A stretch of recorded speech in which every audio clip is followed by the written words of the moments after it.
Rising India news 24 channel subscribe करें, like करें। नमस्कार, राइजिंग इंडिया न्यूज 24 की टीम अभी मिथिलांचल में आई हुई है। मिथिला की समस्याओं को जानने के लिए, उसका समाधान को जानने के लिए, समाधान क्या है। राजनीतिक दृष्टिकोण से अगर देखा जाए, नेताओं की नगरी अगर कहा जाए और आध्यात्म की नगरी तो मिथिला है। औद्योगिक में भी मिथिलांचल हमेशा आगे रहा, धर्म के मामले में बहुत ही आगे रहा, लेकिन आज भी मिथिला अगर देखा जाए तो वास्तव में पलायन का शिकार है। बेरोजगारी यहाँ की समस्या है।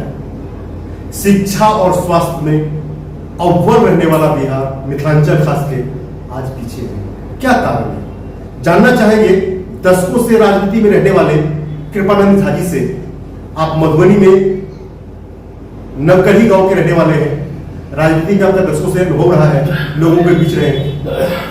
कृपानंद झा जी, मिथिला में मैथिली कहीं खो गई है। मैथिली जगत जननी सीता जानकी की धरती है। यहाँ जनक, याज्ञवल्क्य, अयाची, मंडन मिश्र, गार्गी, भारती, लोहित, शैलेश, दीनाभद्री, पूर्णादयाल, गौतम की धरती है। यहाँ मैथिली उनसे जुड़ा हुआ है जिन महापुरुषों और विदुषुओं का मैंने नाम लिया।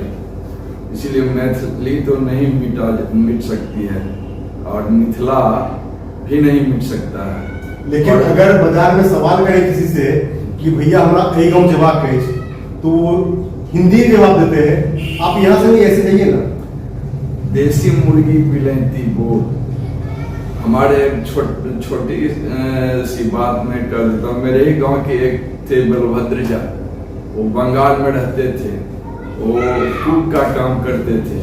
यहाँ बस में धगजरी में चढ़े, बस के कंडक्टर बेनीपट्टी के एक थे, उनका नाम जनक नाम था उनका। तो उन्होंने कहा पैसा दो। उन्होंने कहा जो कितने मासूर हुई थे बंगाली में। उन्होंने डांट दिया, कहे दूसरे से हम 4 आना लेंगे लेकिन तुमसे 1 रुपया लेंगे, चूंकि तुम मैथिली छोड़ के बंगाली में हमसे तुम पूछते हो कितना पैसा। तो सवाल है मैथिल लोगों का। मैथिल का कहने का मतलब है यहाँ मिथिला में पैदा लिए हुए हिंदू, मुस्लिम, सिख, ईसाई, बौद्ध, पारसी कोई भी हो, सबकी भाषा मैथिली है। और मैथिली इस समय में कागज पर लोग नहीं लिखा करते थे। जिस समय वो लोग कपड़ा पर लिखते थे और पात पर लिखा करते थे, उस समय से मैथिली है।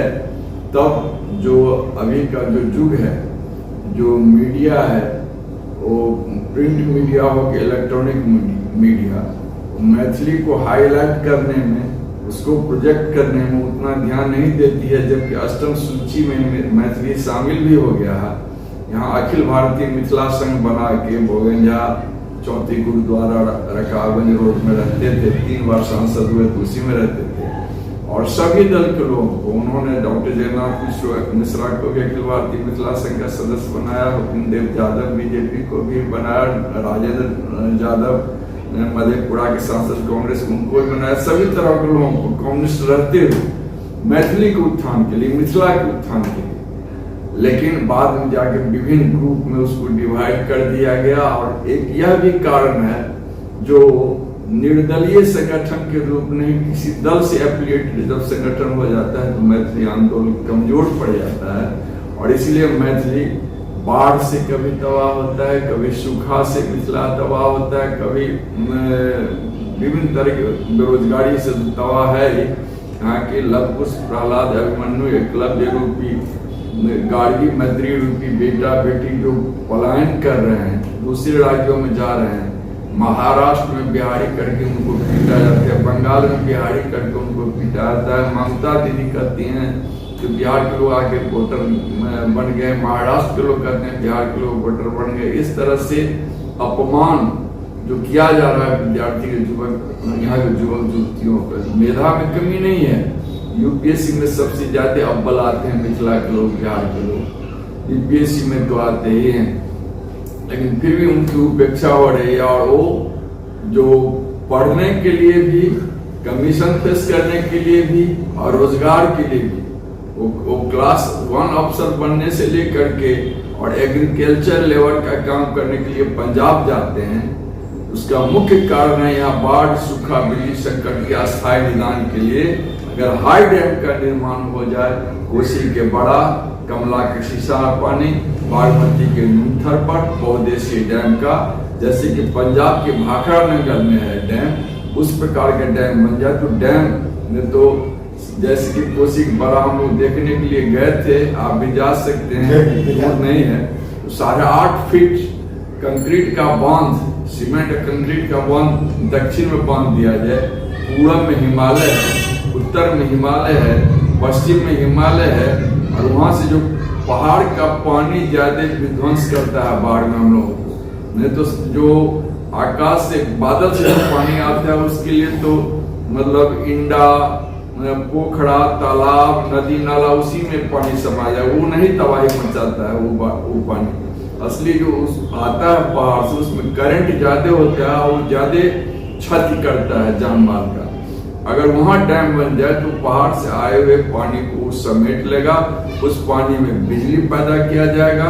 वहां से नाला छिड़के, जैसे भाखड़ा मिडल पंजाब से नाला छिड़के पटवन होता है, वहाँ किसान समृद्ध हैं। उसी तरह वहाँ बिजली पैदा किया जाता है पानी, इसी तरह यहाँ बिजली पैदा किया जाएगा। और बिजली पैदा अगर होगा तो लघु उद्योग, कुटीर उद्योग, गृह उद्योग की स्थापना होगी स्विट्जरलैंड की तरह। यहाँ कोई बेरोजगारी कम से कम मिथिलांचल में तो खात्मा ही हो जाएगा। एक भी नौजवान युवती को कहीं बाहर नहीं जाना पड़ेगा। बिजली अगर आपूर्ति पर्याप्त मात्रा में हो तो सिंचाई के लिए किसान को भी पानी 24 घंटा उपलब्ध होगा, 12 मास उपलब्ध होगा। किसान यहाँ की खेतिहर मजदूर भी नहीं जाएंगे पंजाब रोपनी करने के लिए। इस तरह से खेतिहर मजदूर से लेके पढ़े लिखे युवक और युवतियों तक की बेरोजगारी की समस्या निदान। देशभक्त का बहुत बड़ा काम होगा, प्रोडक्शन ज्यादा होगा, यहाँ का सामान निर्यात होगा। यहाँ मछली मखाना ही नहीं, बहुत सारी चीजें यहाँ से निर्यात किया जा सकता है और मिथिलांचल का उद्धार होगा। मिथिलांचल एक समृद्ध राज्य गुजरात और पंजाब की तरह यहाँ अवस्थित हो जाएगा। मैथिली के लिए वर्षों से लोग बात अलग अलग प्रदेशों में, कैपिटल सिटीज में और मिथिलांचल में भी लोग कहते हैं, लेकिन वास्तविक में औद्योगिक मिथिला जो 1990 से पहले था, आज अविकसित, पिछड़ा, पलायन का शिकार बना है। इसका क्या कारण है? क्या राजनीतिक कारणों से हुआ है? हाँ, राजनीतिक कारणों से हुआ है, लेकिन हम जो राजनीति में नहीं है वैसे सामाजिक कार्यकर्ता, आम जन भी इस बात को लेके संघर्ष नहीं करते हैं, आंदोलन नहीं करते हैं, दलगत राजनीति से ऊपर नहीं उठते हैं। जात, मजहब और पार्टी दल में बंट के मिथिलांचल के सर्वांगीण और चहुमुखी विकास के लिए एकजुट होने की आवश्यकता है। दल पार्टी से, जात मजहब से ऊपर उठ के तभी मिथिलांचल का सर्वांगीण विकास होगा। मैथिलों में एक ही बात कही जाती है कि स्वयंवाद, संघवाद, ये कमियां भी है। निश्चित रूप से ईगो प्रॉब्लम है। हम अपने आप को लघु नहीं, विशाल रूप में हमेशा अहंकार से ग्रसित हैं, इसीलिए हम लोगों में एकता नहीं हो पाती है मैथिली में। कब मिथिला विकसित होगा, कैसे होगा? मिथिला विकसित होगा और कैसे होगा, उसके लिए पहली जरूरत है मिथिलांचल में सभी दल पार्टी के लोग मिथिलांचल के विकास के लिए निर्दलीय आधार पर एकजुट हों।